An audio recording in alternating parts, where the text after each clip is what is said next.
Hey, what's going on? What happened to this? There we go. Hey, how's everyone doing? Hold on one second.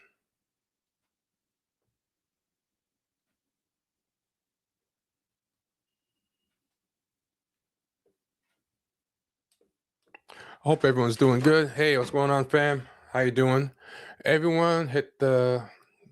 Let's run through the usual things. Everybody. Let's. Poof, poof, poof. Here we go. On the bottom is all the ways you can support the podcast. You can Venmo or Cash App us at Champagne Sharks. PayPal champagnesharks at gmail.com. So also the email address you can write us at. I used to announce that all the time and I forgot. So a lot of people probably don't even know our email anymore. Yeah. And, the Patreon is patreon.com/champagne sharks. That's where you become a member, support us for $5 a month. And I've been talking about doing a newsletter for a while, but I'm finally going to do it. And that's going to be a different tier. So you're going to want to check that out. And yeah, I'm trying to record more regularly. There's a lot of personal stuff going on, and a lot of things are under control now. So I'm trying to get back in the groove of things, and it's long overdue. So yeah, I mean, the main purpose of this was to make a reaction channel that would, react to a lot of stuff in the news and things of that nature. And that's what we're going to do. So also, there's also the option to hit super chats if you want to financially support the show. Everything you give us goes toward the production and making of the show. And yeah, so let's make sure I covered everything. There's the PayPal, Venmo, Cash App, the Patreon. Hit the super chat. If you ever want to look at us on Twitch, that's where to find us there. And then, of course, the ever popular like, comment, share, subscribe. So I think all the obligatory e-begging is done. And yeah, that's it, man. So yeah, man. Yeah, one thing I'm trying to do is make a manageable amount of streams, So it's like I always have this problem of things are going good, have good intentions, and we were streaming like crazy. Like before, during, a little bit after COVID, we were going mad. That was unsustainable. Then there's, life gets in the way, stress, whatever. And honestly, I was going through like a period of like a depression over family stuff, and didn't do anything. And I'm trying now to find. I'm so out of touch. I don't even know how to do this anymore. I'm trying to find a nice sweet spot, I'm trying to find a sweet spot that's like a sweet spot that's like maintainable. So leaning toward twice a week. I think that's gonna work. And it's a matter of this weekend. I'm gonna try to figure out the same day and time for the twice a week. So it won't be like, 2 times a week, but it's gonna be whenever, And I think it'd be good to make it like appointment viewing, So if people have a vote, I'm even open to doing it like in the daytime, kind of like a morning or afternoon show. With the occasional evening show, that'll be fine because I try to go to bed earlier these days. So, but one thing people said, they said I was too hard on J. Cole, man. They said I was too hard on the guy, and it's funny in my head. I didn't think I was being harsh, but a lot of people said I was being harsh. So maybe I was. I don't want to be harsh. I don't want to be like a hater, And it's sad because we're gonna talk about him some more tonight, and it was weird because a lot of people agreed. It wasn't like a lot of people were disagreeing with what I was saying. They just said I was kind of harsh. So, my big complaint was I felt J. Cole didn't really sit in the pocket of the beat a lot of the times. That he just kind of feels like he wrote the rhymes in a vacuum, then he showed up and just put it on the beat later. And he's kind of like the beat is just background noise to him. Like he's not trying to become part of the song. Like being in the pocket means like being in the beat, being in the groove. You're feeding off the band. Like hip hop doesn't have a live band. It has a sample, but it's a sample of a band. And you've got to, instead of like a jazz player being in the groove with his bass player or whatever, you're trying to be in the groove with a pre-recorded band. Yeah, I mean, okay, I'm glad you said this because people were telling me I was like super harsh, and like I'll say like I was firm, like like I had a very definite opinion, but anyway, we're going to cover this is the new thing to keep this separate from the podcast, which you should check out. If you check out the streams, you don't check out the podcast, you're missing out. Any place where you listen to podcasts, enter Champagne Sharks, you'll see the podcast. And if you want the paid episodes, which are the bonus episodes, go to patreon.com/Champagne Sharks, become a member. But to differentiate what we do here for what we do there, this is supposed to be a reaction channel. So last time we were reacting to music and videos. Today we're gonna react a little bit more to other videos. So, and I'll put the links in after the fact. This is someone, Jalopy Bungus. I like his stuff. I think he's pretty cool. And he did something about J. Cole is confusing. His this is prove that. And let's get started.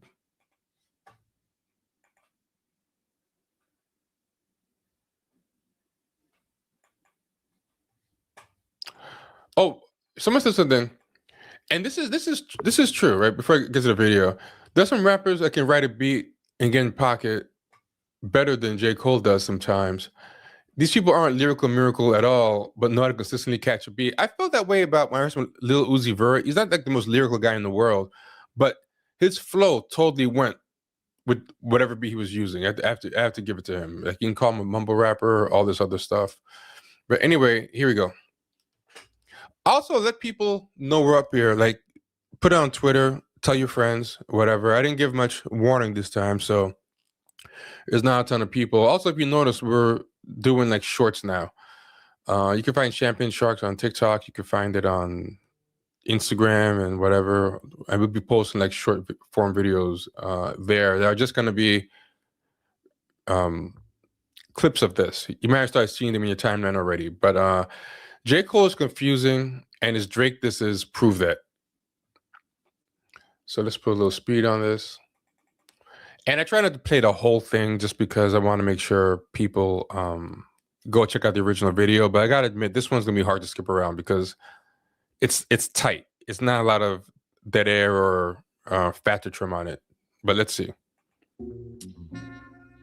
This video is about to get very surgical.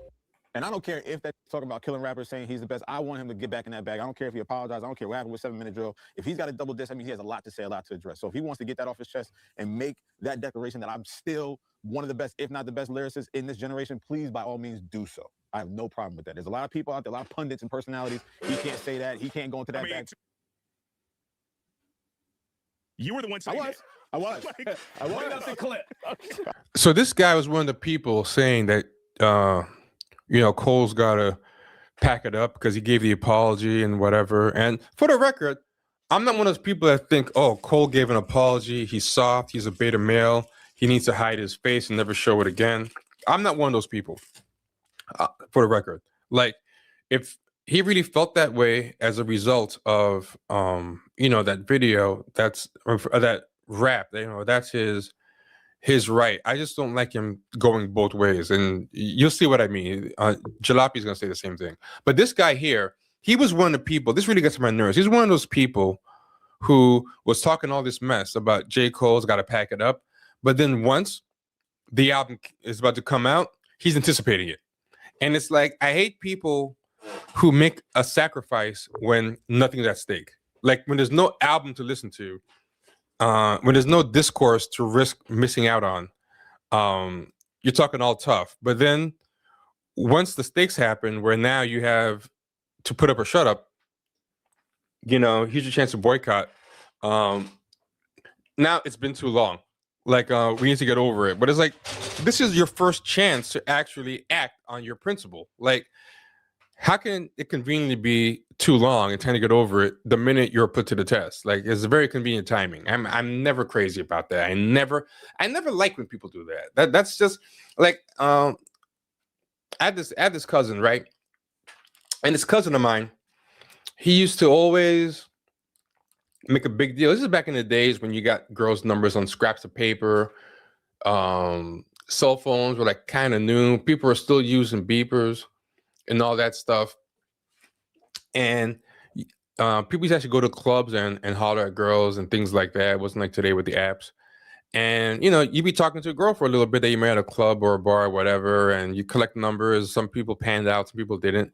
And they always make a big deal about, you know, getting rid of girls' numbers if they weren't acting right, if they weren't calling him back, if they were disrespectful, had a weird attitude, whatever. He's like, I got rid of her number. And I was like, man, I was really impressed because he's my older cousin. So I looked up to him. And I was like, man, you get rid of a number like that? He goes, yeah, I'm not going to waste time. You know, girl doesn't matter. Who doesn't like treat me like I matter or whatever. And I was like, oh, okay. Like, that's how I'm going to live my life. I like that. And I remember I met like this bad girl. He was with me too. And yeah, she was a baddie. And she gave me her number. But I didn't like the rhythm she was giving me. She had like this kind of attitude. She was just weird, and I just think she was just too bad. Like she just expected me to kiss her ass or something. She just had a little bit too much entitlement. So I was like, you know what? I'm gonna do like my cousin does, man. I'm deleting her number. And I deleted her number, got rid of it. And I told him, he's like, that bad girl, you got rid of her number? And I was like, yeah, like, what's the big deal? He was like, you're crazy. What are you doing? And I was like, what are you talking about? Like, you get rid of numbers all the time. I thought you'd be proud of me. And he's like, yeah, I get rid of it, but I always keep a backup in the drawer. I was like, what? Oh, get the fuck out of here. Like, but you know what? I didn't feel bad. I'm still glad I did it. Even like it was good advice, even if it turned out he didn't follow it. But that's the first time I realized like a lot of people say and do things, but they like the motions of doing it, but they don't really ever plan to really do it, And I remember it was like a wake up call. That was like very new to me. I was like, that doesn't make any sense. You're not really getting rid of the number. But I realized some people want to have the cake and eat it too. They want to go through the motions of having the principle, but they want to be able to walk back the principle. They want the door open to walk back the principle when the opportunity arises. And I didn't regret getting rid of the number. I still think it was the right thing to do. And it's just kind of crazy that somebody had the right advice, but they didn't actually live the advice. And I feel like on the internet and social media, that impulse has become worse because you've always got to be chasing eyeballs. There's always eyeballs over everything. There's always FOMO of missing the conversation, especially when you're making content. Like, you have to comment on the content. You have to talk about the content of the day. Even if you have nothing good to say about it, you have no expertise in it, you have no real thoughts on it, yeah, you still have to do it. It's just the motions you go through. And I don't feel that way. Like, I don't want to talk about things just because, oh my God, everybody's looking for this thing. Everyone's talking about this thing. I can't be left out of the conversation because I feel like your content is just not going to be good. It's just going to end up being forced, but I feel like people are afraid of missing on the conversation. So I think on this show, he's like, damn, everyone's gonna be having a conversation. It's like a 24-hour water cooler. Everyone's gonna be having this conversation, and I'm not gonna be part of it. I'm gonna be missing from this conversation if I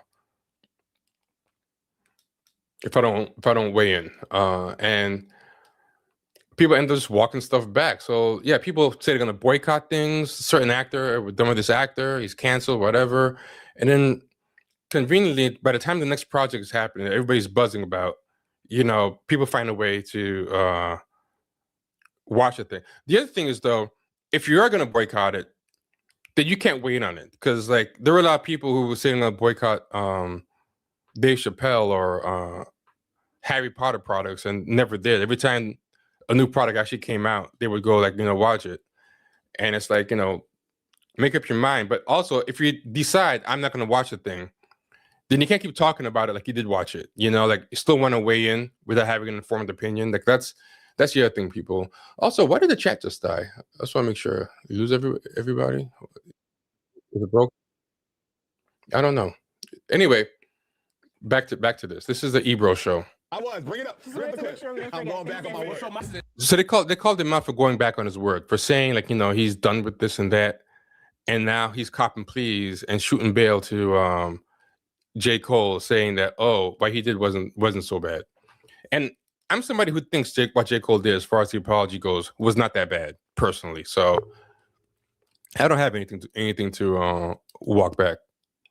My bigger problem with J. Cole is that he walked back the apology, but he went back to like shit talking. It's like hiding behind a tree, but yelling like "I'm gonna get you" and like throwing rocks. Like you gotta make up your mind. Like you got to become like a conscious rapper now or something. Like you can't just be like a battle grizzled veteran young lion, and also like be apologizing. I don't know, but anyway. In no way, shape, or form disrespect to Low. You feel what I'm saying? That's not what's going on here. But I do have to address the fact that this is really what's happening. What you're seeing right now all over social media, this is what's happening. People who had this perspective a year or some change ago, who felt exactly like me and others felt, right, are now switching how they feel, which is totally fine. Time went on. You can change how you feel. I understand that. But now you're bashing us for maintaining this position, the same position that you had. Yeah, that's something else that is happening a lot. Anybody who's had this position of, on principle, I don't really fuck with Cole and what he's talking about in this new song and new mixtape or whatever. People who used to think like that are calling other people out for actually sticking to the guns, and that's the thing else that happens. I think people actually get offended or surprised or whatever when you actually stick to your principles. Even people who claim to have the same principles. It's kind of like what I said about my cousin, who, he wanted me to have the same principle, but he didn't want me to really have the principle. I was just supposed to perform the principle, I think that's crazy. The only difference between I think people do that because they feel a little guilty. They know what they're doing. So you doing the opposite is just a reminder of how they're not standing on the square. So they want everybody to get off their square with them. me and everybody else, or me and the other people who are calling J. Cole for what it is we maintained our position. That's it. But everybody else was with us a year ago. So I just want y'all to take note of that, because a lot of people are going to try to say we bashing that, we ruining the hip hop space and all this different stuff, all this crazy stuff. But in reality, we just maintaining our position. That's it. And the people who are trying to say this about us are the ones who felt the same way, but are now changing their perspective. Once again, which is fine, but you can't then turn around and bash us for maintaining our position. Now that we got that out the way, it's about to get so. You know what? Hit him with the intro again.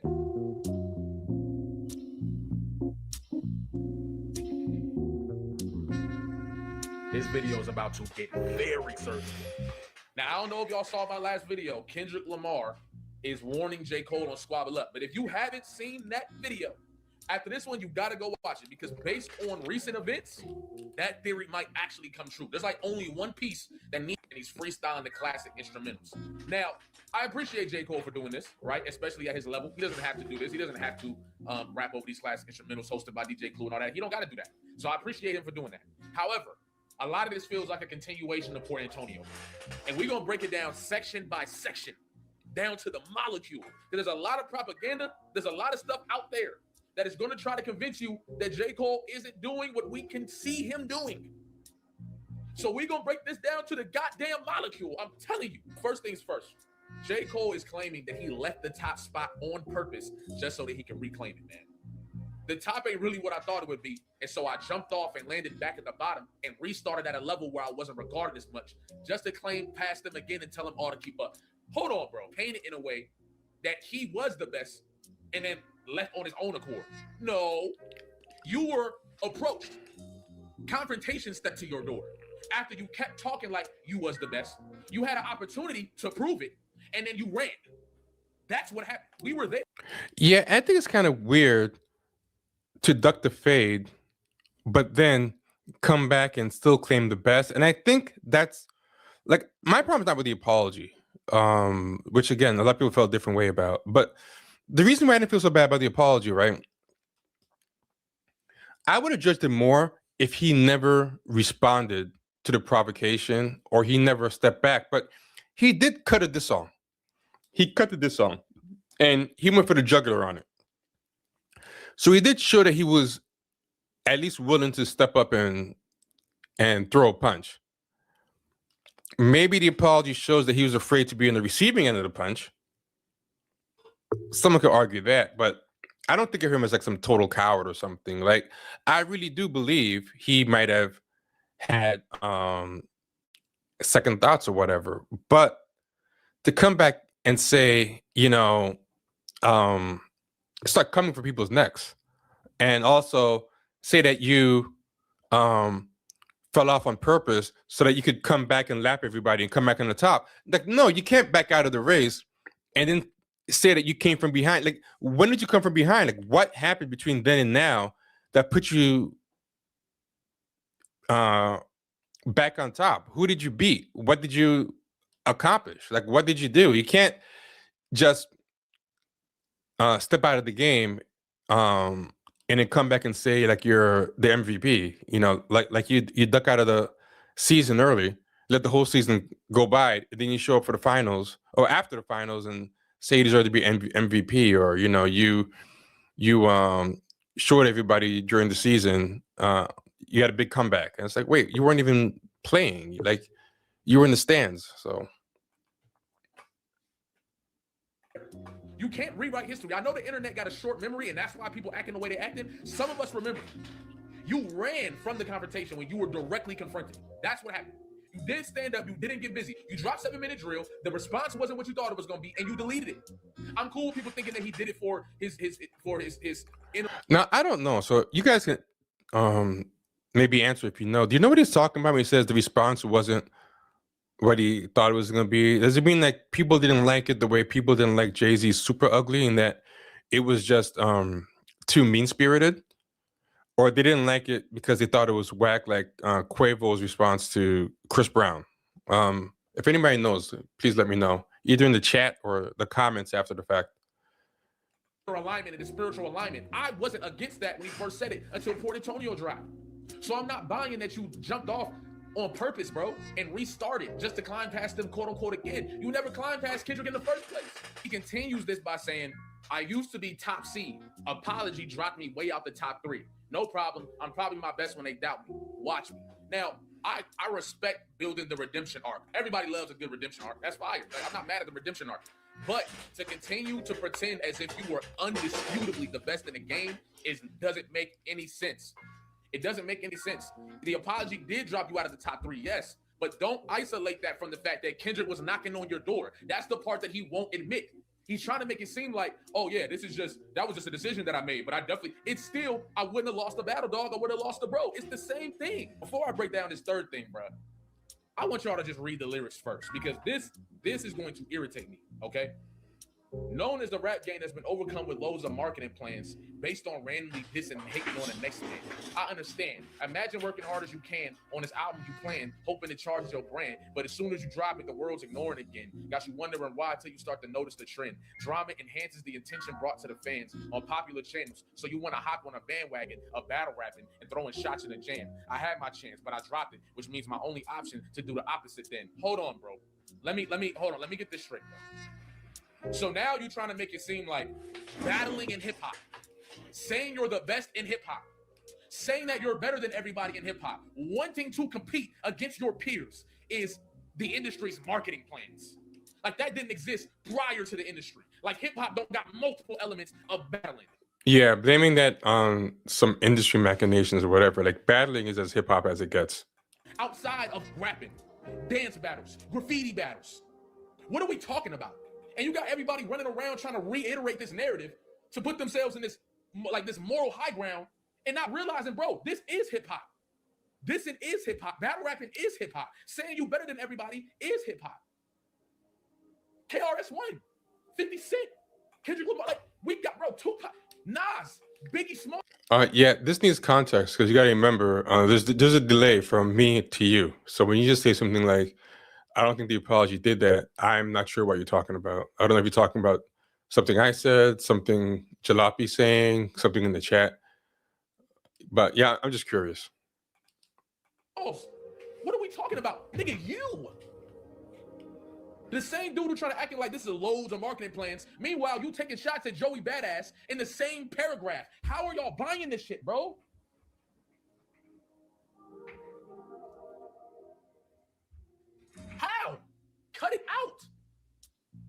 You demonizing an aspect of hip hop that is crucial to the pillars of hip hop. Mm-hmm. What are we doing? Dissing and all of that is a part of the sport, the culture, wanting to be the best. But because it didn't work out for you, now it's not. And all your fans are using this to protect you, not realizing they are undermining the pillars of this thing. Well, that's the thing that people do now is they care more about the person than the overall thing. It's happening to Drake fans too. They care more about Drake than they care about hip hop. They're happy to tear down hip hop to preserve Drake. LeBron fans, a lot of them are fine destroying the NBA to preserve LeBron. Like there's no kind of sense of I like you because you're a part of this bigger thing and you're my entryway to this bigger thing and you're helping keep this bigger thing alive. Like I know this bigger thing is safe because it's in your hands. Like I like you precisely because you uphold the pillars of this thing. Nowadays it's about I like you because you're bigger than the pillars of this thing. It's a very individualistic thing. So I'm not surprised by that. That's just how it goes now. Unfortunately, it's not right, but that's the norm. Okay, and then he goes on to act like, look, drama enhances the attention brought to the fans on popular channels. Why are we combining a element of hip hop as drama? It's not drama. It's not drama when we talk about Steph and Bron. It's not drama when we talk about Jordan and Bron. It's not drama when we talk about Brady and Mahomes. It's not drama or none of that when we do that in these other sport elements. Hip hop is a sport too. It's the same reason you keep saying you better than everybody and you're gonna climb past everybody. Because you're competing.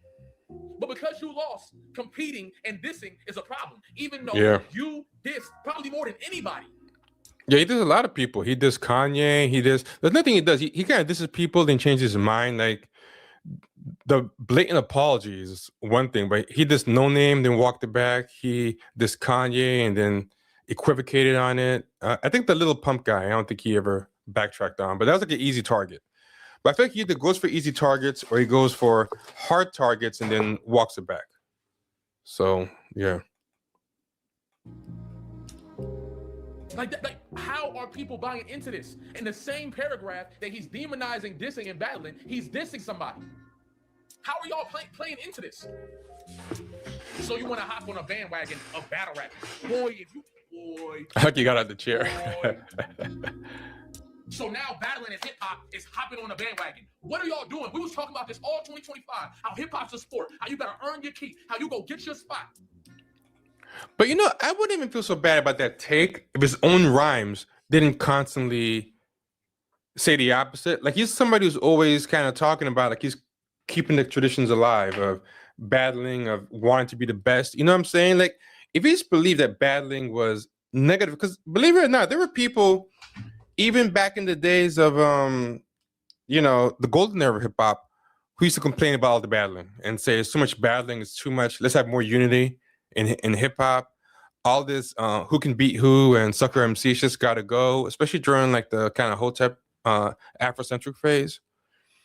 But those people, you know, they weren't in the next song saying, or like in half their career, like I'm the best whoever did it. You know, I'm back on top. Like even in this one song that he's talking about, he's trying to have it both ways. He's trying to be above the drama, but also taking shots. You know, you can't have it both ways. That kind of annoys me. And now it's drama.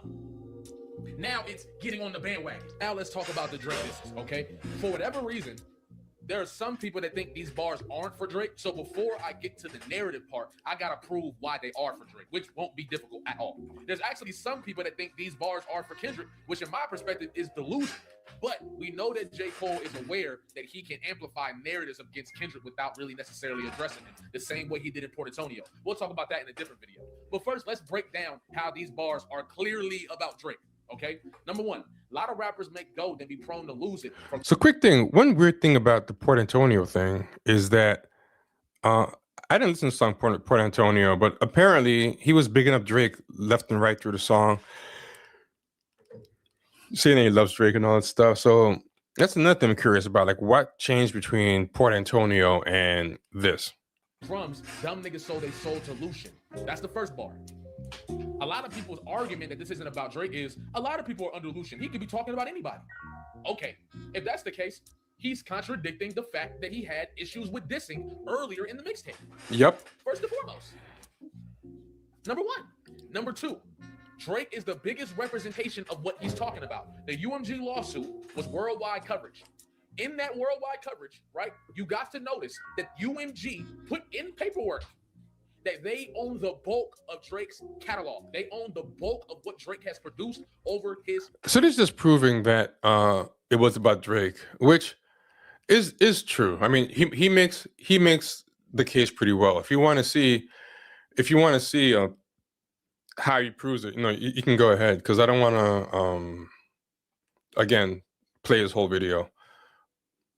I just want to talk about certain things that he says about J. Cole's like split personality. I want to talk about specifically about his split personality, in that I think he has to work on it for the betterment of his career. I think it's keeping him from going over as well as he should based on his talent, because I think he's very talented, but people don't really know who he is. And the people who just like the cerebral part of lyrical miracle rap get really into him, but you can't feel him. Like when I was saying that he raps from the head to the head, and he doesn't incorporate the heart or the gut or the feet, his voice is even kind of thin, because it's almost like it hasn't, the same way a punch, like an arm punch, is like weak because it starts here, but if it starts from your feet and travels through your body, it like builds up power by the time it's punched. I feel like the voice is like that. Like people who I feel rap very much from the brain, their voices are kind of thin, like a little bit brittle. Like a great example is Eminem. Eminem is a very cerebral rapper, and he's like probably one of the best pure cerebral rappers there is. And his voice is very, nasal, like it's very high, because he's never going below his chin to rap. He's doing the mental version of an arm punch, and like the really good rappers, they rap from, it works its way up through the body. It's travel to get out the mouth. And but I think you don't know who he is because he doesn't go deep. He doesn't come from the inside. And then he kind of flip-flops. He wants to be like the braggadocious best, but also like humble. Like, he kind of dresses like in a bohemian, dirty Rasta kind of way, but he also will, step into a fancy car. And it's like, it's hard to get who the character is. Career. Okay, these are things that other rappers in the past have already rapped about. Think Pusha T on Exodus. You feel what I'm saying? So even if he is referencing multiple people, Drake is the biggest representation of this. You can't say this without Drake getting hit. So even if we playing devil's advocate and all that, Drake still gets hit. But this is clearly for Drake. And what solidifies this for me is these bars, right? He says, from poison of all different sorts they using, if the streams say you winning while your tours is losing. This is the same guy, right? Drake. Who is okay, this is more proof that it's about him, which we already established. I thought I jumped ahead, but clearly I didn't do it. This is why I meant to jump ahead too. Nothing to say. That nigga Cole losing sleep when it said ain't me. There was nothing to say. Instead, you gave us Port Antonio, where this J. is a Cole good knows point. what he's doing, and we will save that for another video. I This is backed my it up. issue This point. with J. Cole dissing right now, right? When he threw you under the bus on Family Matters, you had nothing to say. You had nothing to say. That nigga Cole losing sleep when it said ain't me. Okay, now to be fair, I thought that was a huge diss too. I thought like, wow, why did Drake in this Family Matters song, why did he throw a shot at Cole like that? That was unnecessary. But then I re-listened to Cole's apology to the crowd, and he straight up says he was losing sleep over the beef. He said he lost sleep over the beef, and it was keeping him up at night and all this stuff. So I think that's fair. Like, I don't know what you guys think, but if you remember the diss, but is that really throwing somebody under the bus to use their own words against them? Like, he really did say he was losing sleep. Like was he not supposed to mention that? Was that off limits? And if so, why? I don't know. But yeah, when I re-listened to it, I realized, okay, maybe it wasn't that much of a diss. But anyway, I digress. Let's continue. There was nothing to say. Instead, you gave us Port Antonio, where you basically kissing his ass. Yep. Drake was posting memes about J. Cole on that on these accounts. Okay. Now, this was a bona fide diss. I don't know if you ever saw this, but from Drake's burner account, that everyone knows is his, he tweeted this. About J. Cole. Remember when he tweeted in the old tweet that somebody's tweeted? Remember when J. Cole got his phone stolen out of his pocket by a fan and they called Jay-Z from it, but he wasn't answering? So they called from their own phone and he picked up. So, yeah. So even though I just finished disagreeing with his other point, he still is right at the end of the day because Drake was dissing him. And then J. Cole still kissed his ass on that song. So yeah, like I don't get it. Are you a killer or are you everybody's friend? Like you a hippie? Like what are you? But I think people who just are into like the intellect, you know, because just like some people only transmit from up here, some people only receive from up here, you know, and I went to a stage where I was like that in rap. So I kind of get it.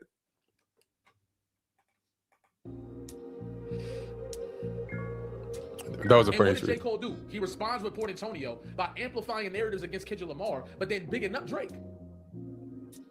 So to turn around and start sending shots right now, when Drake has filed lawsuit after lawsuit, when Drake is in a position where he really can't even fight nobody back, ASAP Rocky will smoke Drake right now. Yeah, it's true. Drake is at his bottom. Like talk about picking an easy target. Like the game is so rigged against Drake right now too. Like it's a very convenient time. Everyone else finished getting their licks in. He's on the floor, and now you're like, now I'm ready. Let's go. You know, everyone else done whooped his ass. And that's a good point. He said even ASAP Rocky can beat him now. Like no smoke to ASAP Rocky, but he's not the most lyrical guy in the world. And yeah, people are even celebrating his disses against like Drake at his top, at his peak, going against ASAP. You know, I think ASAP would have gotten smoked, but now it's like anything he does makes him look worse. Like he just can't win for losing. Stole your flow. Drake ain't got nothing to say to that. Drake in a messed up position. Yep. And now you want to bomb on Drake? That's crazy. Especially considering you know Kendrick been shooting at you. You know Freddie Gibbs been shooting at you. It's a few people that's been shooting at you too. And I'm all for it. If J. Cole would have dropped Golden Goose after Family Matters, I'm not mad at Golden Goose. What I'm mad at is dropping Port Antonio after he bombed on you, right? And then waiting until he 89% in the ground. Yep. The only thing left of Drake is this part of his head out of the floor. And now you want to bomb on Drake? Now you want to take subliminal shots at Drake that are clearly for him? That's crazy to me. I think that's crazy. Oh, that's another part that I think is really messed up about this, right? Is not only did you wait until he's already in the ground, that's bad enough, but even though he's already in the ground, you're still being subliminal. Like that's crazy. Like, so he's not only like an easy target right now, like he's easy to just bomb on, but you're still doing it subliminally. But also when you took this long to come back out and you've taken such a hit reputation wise, you just can't be subliminal at this point. It's not an option. You can't be subliminal anymore. Like to make up for lost time, you've got to be almost extra audacious, you know? Like you can't come out last out the gate and then on top of that, you're jogging. If you come out last out the gate, you got to be sprinting. A J. Cole and Drake battle right now is like, bruh, you basically punching on somebody that don't got no arms. Drake don't even got arms right now. Drake walking around with no arms, bro. And you punching on him now? I just think that's crazy. I think that's crazy. Now, I'm not mad at J. Cole going to, you know what I'm saying? If you want to go do your thing and get your get back right now, go do that. Especially with, you know, Drake got his thing coming. You feel what I'm saying? And they might drop around the same time. I can see that. But my thing is, why now? Why now? That's my whole thing. On top of trying to rewrite the history. Yeah. I agree with that. For sure. And this is another one. I want to talk about. There's like 3 videos total. And I was thinking about, I want to talk about like the economy and stuff, but I was thinking that might be too much for one video. What I might do is do a second video right after this. That's gonna be really short because I want to talk about the stock market. Does anybody want to talk about that? Because I'm into it. I'm thinking. I have a lot of thoughts about it because it's been a terrible week in the stock market and this AI bubbles. Well, let's see how long this video is before we decide. I might just save it for another day. Change the title of this video. Take the stock market stuff out of it because I think mixing it with this video is just gonna be too weird. All right, let's go. This is the next one we're gonna talk about.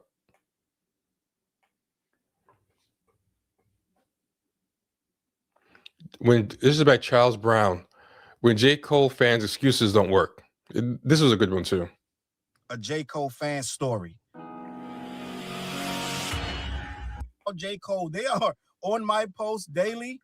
They're saying, why don't you stop talking about him then? You said you were done. Gang, it is getting really, really sad and pathetic. And even the YouTubers that are J. Cole fans, and I'm starting to see a lot of J. Cole fans coming out of nowhere. These records must be really good, gang. I'm just going to be honest. This thing with the, what is it? Disc 2, track 2, and the announcement, it flamed these guys up, gang. They are on Scooby-Doo time. They're running through the mansion. They are going room to room, just popping in. They can't stand it, gang. They are all about the Benjamins. They love what's going on. They are giddy gumdrops, and they want the world to know it.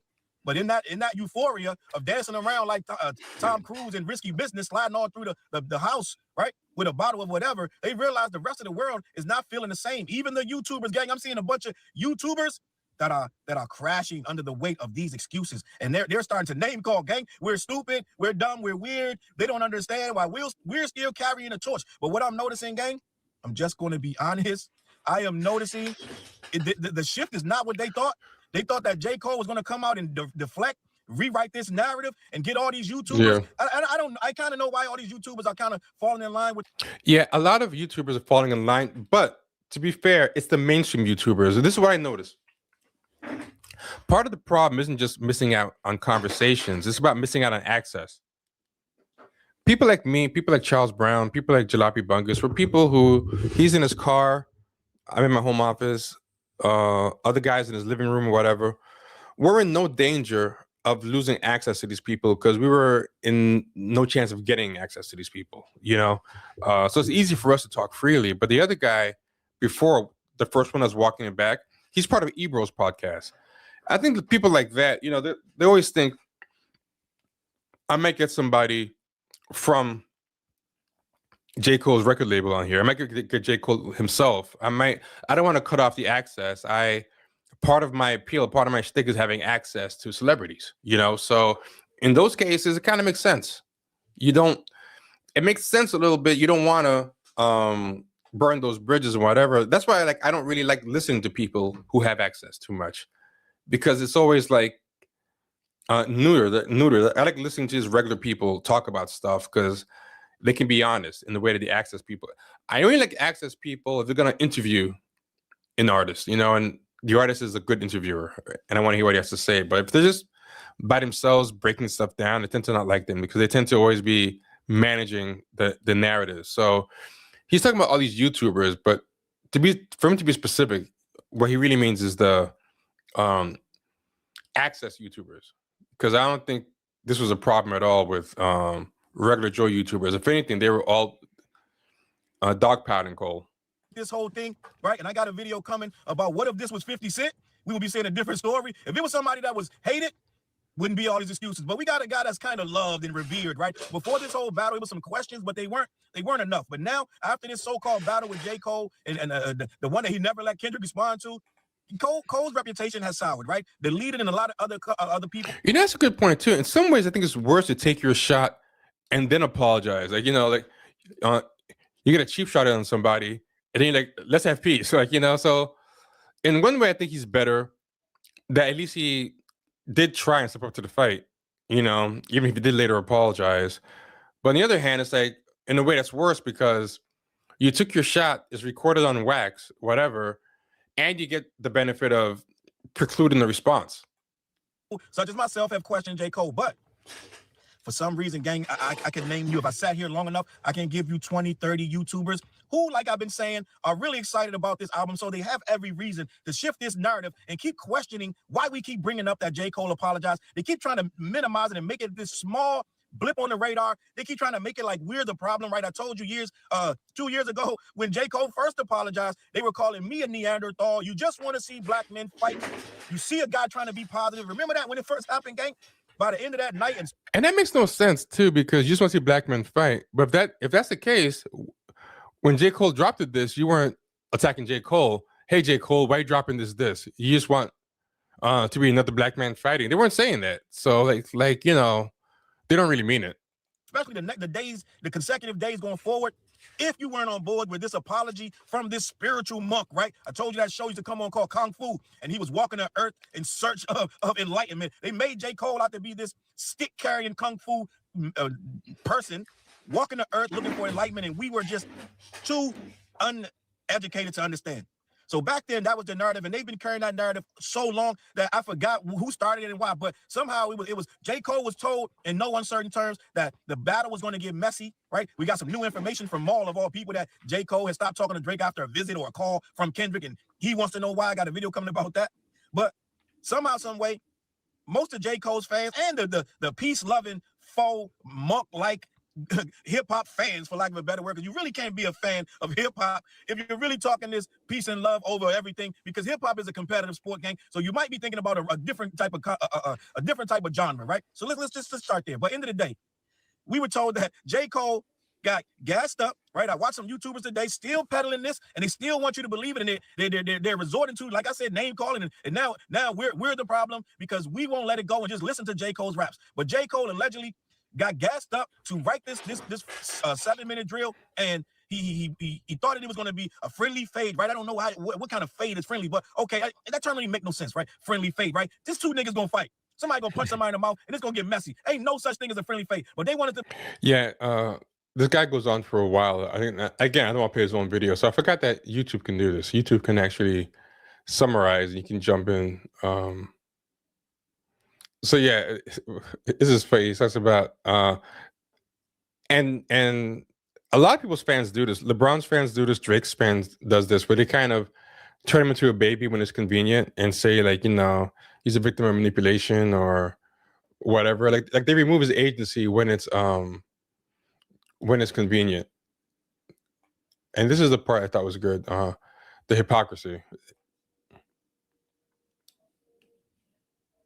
It's pointing fingers and deflecting at everyone else. Cole never makes decisions. He never means no harm. He never does anything with any ill intent. He can never be bitter. He can never do something that has somebody else after somebody else's glory or trying to get their fans. Nothing. It's always I can explain this. Wait a minute, gang. Like, just hold up on your Cole hate. I've been seeing videos all morning. I can literally name at least 10 of them. Your Cole hate is displaced. People that hate. Yeah, I've Cole seen a lot of that. Like, it's just nonstop. Everything, it's all day. They want to convince us. They want to change the narrative. They want to give Cole the second, third, fourth chance. Cole just dropped a mixtape where he's dissing all over again and subbing. The whole internet trying to figure out he's subbing. But we're supposed to be, Cole would never do this, that, or the third because he's this kung fu monk walking the earth. They got every excuse in the book. And that's the day in the life of a J. Cole fan. They make excuses and they want you to believe them, and they get mad when you don't. Yep. They're getting real hostile, gang. I never thought I would see this. I used to say J. Cole is the worst kind of fan. I used to say Drake fans are the worst kind of fans. But you know what? They're not as bad as J. Cole fans. I'm going to tell you why a J. Cole fan is worse than a Drake fan, because a Drake fan is usually dumb, and he doesn't care that he's dumb. But a J. Cole fan thinks that he's smarter than you. That is true. There's a very anti-intellectual streak to a Drake fan that they're almost proud of. So they try to write all this witty, smart shit to try to make you seem beneath them. And they try to, and they make it like your whole, they'll spin, twist 40 different narratives to make one excuse to rule all excuses, right? They're Thanos with the rings. And they got that one excuse to rule them all, and then they'll hit you with that and drop the... You said Thanos. I think you meant Lord of the Rings, one ring to rule them all, but fuck it, it works. Anyway, last video. J. Cole dropped 2 songs. This one, I probably will play this one probably in its entirety for the most part, because it's just too good. Apologies to Mic Drop TV, but please check out Mic Drop TV. He's very good. But this one was very thorough. And it kind of sucks that like mainstream music stuff doesn't have things like this anymore. Like, you know, well, actually, who would even do it nowadays? There's like MTV is dead, but or VH1 behind the music. But yeah, YouTube has good stuff like this. that sound like they were written by completely different people. Hey Drake, you'll always be my nigga. I ain't ashamed to say you did a lot for me, my nigga. You know he had to get the hooligans up. So you heard what he was singing that song, Port Antonio. Drake did a lot for me, my nigga. Blah, blah, blah, blah, blah, blah. And this is a song that he did right before this one, where he's dissing Drake.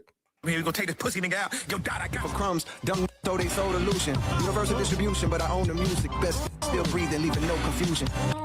For the crumbs, they thought they sold a lotion. Now I know he not dissing Drake, bro. Hold on. You see what I said about how it's hard to bop your head to? This guy's head's all over the place. Let's talk about Distribution, but I own the music. Best still breathing, leaving no confusion. For the crumbs, they thought they. Anyway, I just not find that funny. Now I know he not dissing Drake, bro. I know that's not a Drake. Like, come on, Cole. You know people gonna say Lucian Drake. You know we gonna do that. Niggas, where's Lucian? Serve your master, nigga.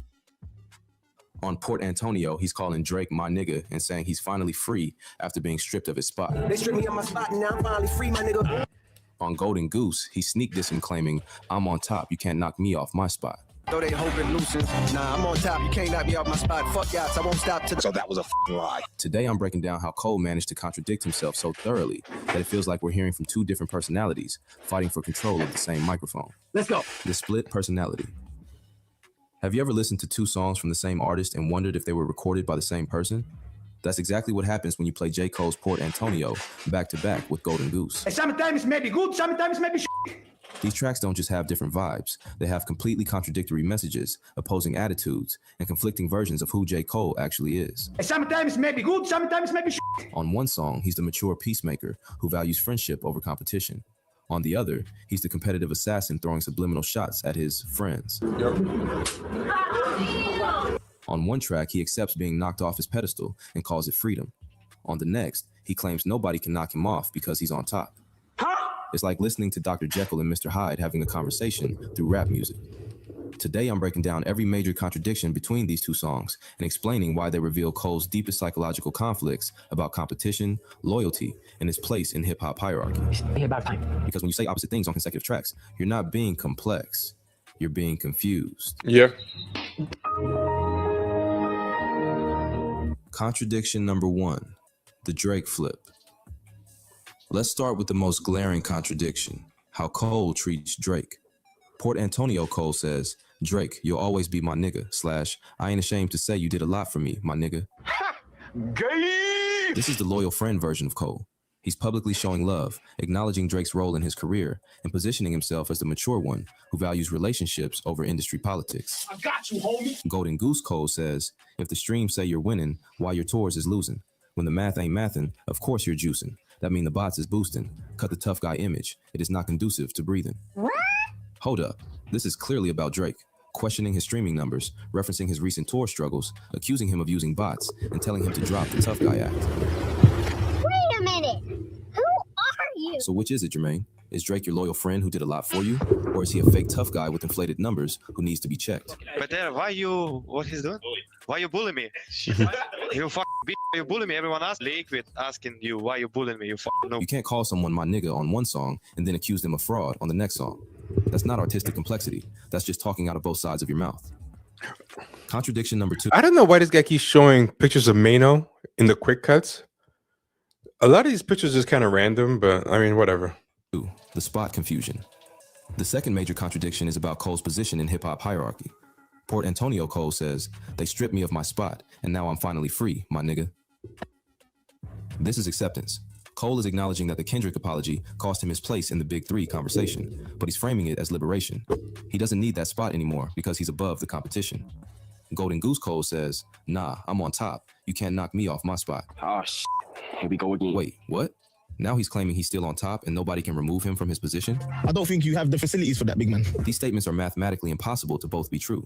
Either you got knocked off your spot and accepted it, or you're still on top and can't be moved. You can't have it both ways depending on which mood you're in. The contradiction reveals Cole's real psychology. He wants to seem mature about losing his spot, while simultaneously denying that he lost it. Contradiction number three, the competition complex. The third contradiction is about Cole's relationship with competition itself. Port Antonio Cole says, I wouldn't have lost a battle dog, I would have lost a bro, / I would have gained a foe, and all for what? Do me a favor, please. Get out of here. Get out of here, man. I'm saying. This is philosophical Cole. He stepped back from the Kendrick battle because he values friendship over competitive validation. He's above the need to prove himself through beef. Golden Goose Cole says, best nigga still breathing, leaving no confusion. Stop the cap. Stop the cap right now. Stop the cap. Hop on every nigga song, abuse it, catch bodies for my own amusement. Women. This is aggressive Cole. He's calling himself the best alive, bragging about dominating features, and talking about catching bodies for amusement. So which version is real? The guy who's too mature for competition, or the guy who catches bodies for fun? You can't be above competitive energy while simultaneously bragging about being the most competitive person alive. How? How did they think that was okay to even put it in the game? I'm so sick of this company. They're trash! Fix the game! It sucks playing the shit! And I'm addicted! One thing YouTubers do more and more is put a lot of reaction clips and a lot of sound effects and everything, and to make it extra busy. And I think it's because, you know, nowadays no one trusts the audience. Everyone thinks the attention span is too low, but it's really not necessary. Like, you know, this guy's doing such a good job. He really doesn't need to have all these bells and whistles. It actually kind of annoys me more than I enjoy it. So I can't quit! Contradiction number 4, the beef stance. Let's examine how Cole talks about beef culture on both tracks. Oh, shit. Here we go again. Let's examine how Cole talks about beef culture on both tracks. Port Antonio Cole says, I hate what raps become, but like do not disturb sign / can't knock it if I see it's about the dough / they instigate the fuckery because it's profitable. Boring. He's criticizing the culture that profits off conflict and positioning himself as someone who sees through the manipulation. Golden Goose Cole says, Cole has seen more beef than the folks at Ruth Chris. I don't think you have the facilities for that, big man. Now he's bragging about his beef resume and using it as evidence of his credibility. You can't criticize beef culture for being profitable manipulation and then brag about how much beef you've been involved in. Either beef is beneath you or it's part of your credentials. Pick one. Contradiction number 5, the fame relationship. Here's how Cole's relationship with celebrity status changes between tracks. Port Antonio suggests Cole values artistic integrity over fame.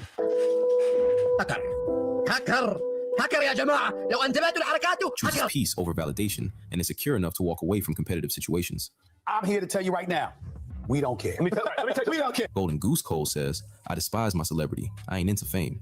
But then spends the entire song bragging about being the best, demanding recognition, and claiming he won't stop until the whole world knows who got the gold acoustics. My disappointment is immeasurable. And my day is ruined. If you despise celebrity and aren't into fame, why are you making songs demanding global recognition as the greatest? The contradiction is glaring. The psychological analysis. What we're witnessing isn't artistic evolution between two songs. It's psychological whiplash from someone who can't decide which version of himself he wants to be. Port Antonio Cole is the image he wants to project. Mature, loyal, above petty competition. We don't do that. Secure in his artistic legacy. Golden Goose Cole is who he actually is. Competitive, insecure about his position, still needing validation, willing to throw shots at people he calls friends. Yeah. And sorry, I'm gonna finish the sentence. Problem is that both personalities exist in the same person, and they're fighting for control of his public narrative. The timing problem. These contradictions would be understandable if they were separated by months or years of personal growth, but these songs appear to be recorded. Why does it keep showing Mano? I don't know why. Waymo. I said Mano as a rapper. Yeah, he keeps showing this guy, but I don't know exactly why. Around the same time period. That means Cole was simultaneously writing lyrics about Drake being his loyal friend and lyrics accusing Drake of being a fraud. He was simultaneously accepting his diminished status and claiming he's still on top. He was simultaneously criticizing beef culture and bragging about his beef resume. This isn't character development. This is character confusion in real time. Yeah, and you can see the summary here. Because again, I want people to go check out the original video. So, you know, he says, this creates a credibility crisis, you know, this clash between his competitive and insecure self. And it becomes unclear which reflects his true feelings. The host urges J. Cole to resolve this internal conflict and decide who he truly is, to maintain consistency and authenticity in his music. So yeah, the links aren't in the description right now, but after we're done with the video, I'm gonna edit it because I wasn't sure which links I was gonna end up using, so I didn't put it in the description beforehand. But yeah, I thought that was a good one. And again, like I said before, I don't want to just play all of people's I don't want to play all of people's videos, but yeah, there's a lot of people out there like making the excuse for J. Cole, but that's fine. That's their right to. But they want to attack people who've been staying on the square and everything. And I say that as somebody who actually had no problem with the apology. I have no problem with the apology. What I do have problems with is him coming back and trying to have it both ways. Like you can't get props for being the bigger man, but also take a low blow. It's also kind of annoying to me that he called Drake up by name for the askism, but he subbed him for the diss. That's a little weird to me. There was one more video. Seeing all those memes remind me of another video I saw about J. Cole, that the lady made some good points, but she went way too far with the theatrics. And seeing all the excess memes and cutaways and everything made me remember this. This is kind of funny. Let's see if I can find her. I think she had some good points, but she had way too much going on. And I think people feel like they're obligated to have all this stuff in their videos. Where is it? Where is it? I'm looking at my history.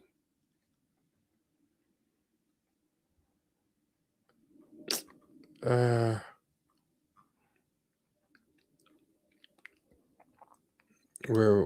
is it? Let me try one more thing. Yeah, it doesn't look good. I don't think I'm gonna find it. I don't want to keep you all here just waiting for me to find this thing. I can always do it at a later date. I have one more way of possibly finding it. Let me see if it works. Because yeah, it was funny. She had some good points about what he was doing, but this whole trend they have now of everyone going so crazy on the YouTubes, like maybe it's one of those things that we think is unnecessary, but it actually works, but I don't think it does. I think people really can pay attention. I don't think people really need all that stuff going. Oh, I got lucky. I did find it. So I'm gonna play it right now. It's only 6 minutes long, so I think I can just play the whole thing. It's not a big deal. And then we'll end it here. And we'll do the economy stuff some other time. It might be better to do it tomorrow because the whole week could be done by then.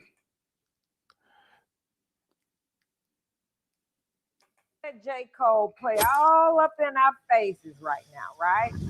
So J. Cole really got. So this is J. Cole's fake humility.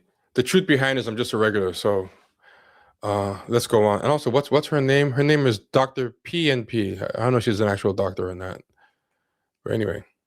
Got y'all thinking he don't care about being number one. That he's just riding his bike around parks and minding his business, just detached from charts, numbers, and competition.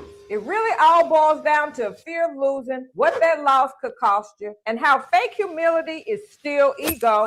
If you're so regular, why are you out here washing a whole Lamborghini at the car wash? Now listen, there's nothing wrong with being regular. I'm regular. Do most of us regular people own Lamborghinis? In this video, we'll tell you why J. Cole is not just a regular guy. We'll pull the receipts and prove to you that J. Cole is not a regular guy. And yeah, I don't know what all these special effects are. He had that little twinkling thing in the back. We'll tell you why J. Cole can never be in top 10 greatest conversation.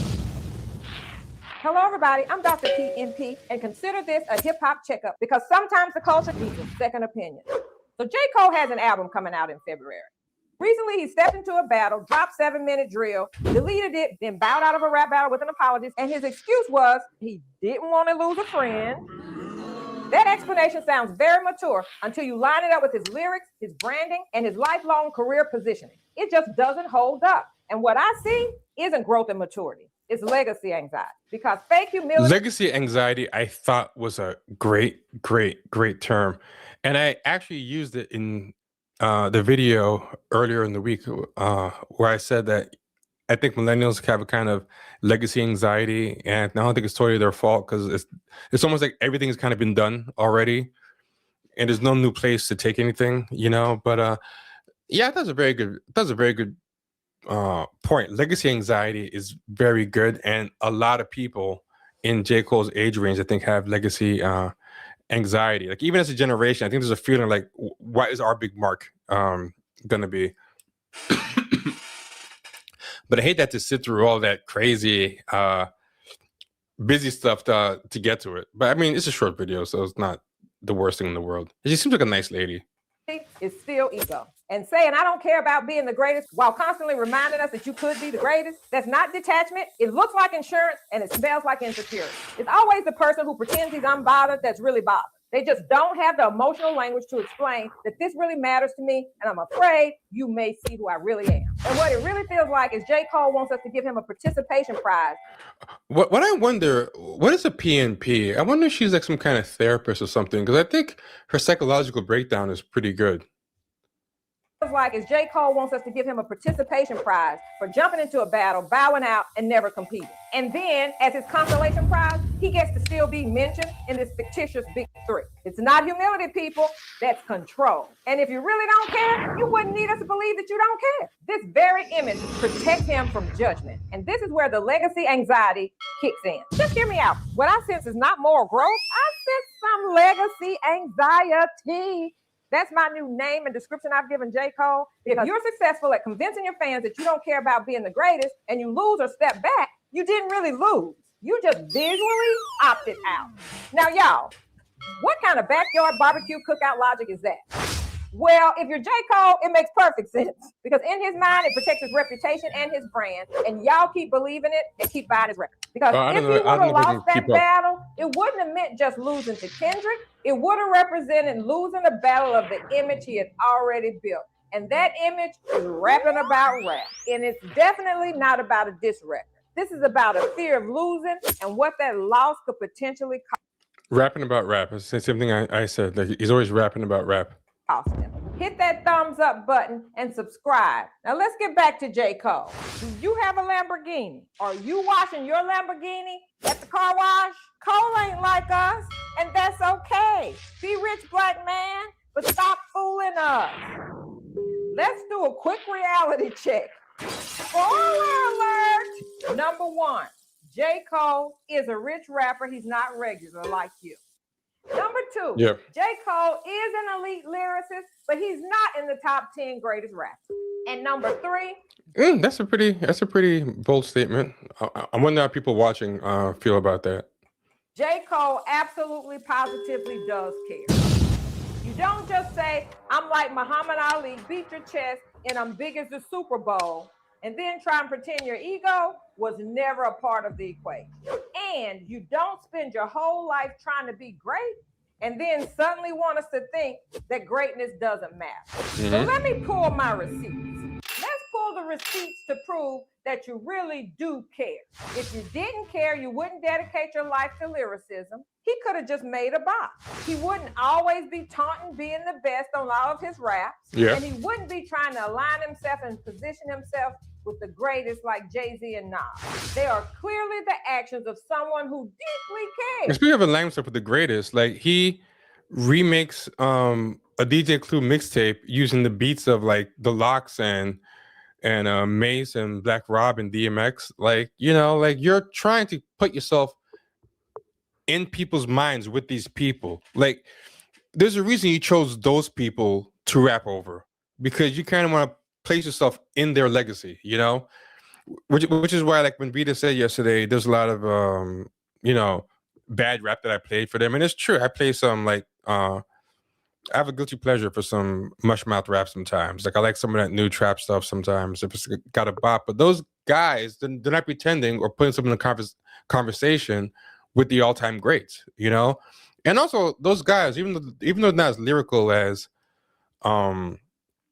J. Cole, they still remember that at the end of the day they're making a song. Whereas J. Cole, I feel like he thinks he's like, I remember back when I was younger in college, they used to have like slam poetry, and the slam poetry used to have music in the background a lot. They would play some kind of jazzy, Love Jones-ish kind of, you know, some African drumming type of music, but the point of the poem wasn't really to merge with the music. It was just backing music for the poem. And I feel like J. Cole has a tendency to treat the music like he forgets he's making a song, and that even though it's not a real band, he's got to pretend this is his band and he's vibing with them and they're jamming together and they got to get in the pocket with each other. Like he just feels like, hey, it's time for me to read this poem I wrote.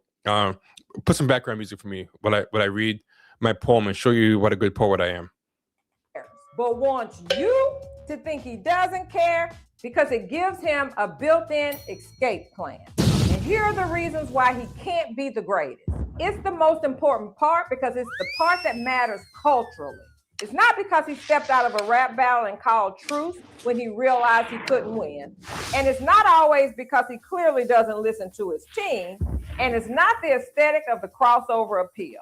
He can't be the greatest because J. Cole only has one lane. And that one lane is rappity rap. Oh, J. Cole can rappity rap. He can rap about rapping, and he can rap about being the greatest rapper who rapped about rapping. But being great at rapping about rapping is not what makes you culturally relevant and the greatest in rap. Being the greatest MC in hip hop is more than... He said he can rap about rapping, and he can rap about how he's the greatest at rapping about rapping. That's funny. It's cultural weight, versatility, and it's the courage to stand in discomfort. Yes, that sometimes means the discomfort of a rap battle. So, okay, in summary, rapping about rapping is good. Being introspective is okay. Opting out of a rap battle is your right and your prerogative. But good is not the same as great. Good and great are two different things. And here's what a lot of his fans just won't say out loud. If J. Cole doesn't have an answer to Port Antonio on this album, for many hip hop fans like me, his career will be forever tainted and his legacy questioned. Not destroyed, not erased, just questioned. Because after all... I like that because nowadays everything is destroyed. You know, it's nice to just say questioned. You know, not everything has to be hyperbolic. All of the bars and all of the debate, life will still go on. But J. Cole's legacy will remain under a microscope because we believed you when you sold us authenticity. Remember, culture lives longer than moments. So for all of y'all, stay grown, keep it hip hop, and thanks for stopping back by the house. Yeah. So I thought that was good, and I like her. I like her. I thought she made some good points. I'm glad I sat through it because I almost didn't because of all that crazy stuff happening. But yeah, Dr. PNP is pretty good. I will leave it there. We're a little bit over an hour. This is what we're trying to do these days: have shorter streams, but have more often. So yeah. The goal is for like 2 of these a week. We'll figure out. What I'm going to do is, if you follow us, there's a part where you can leave posts. Where I can post questions. I'm gonna try to post a poll. I want to see if it lets us post a poll.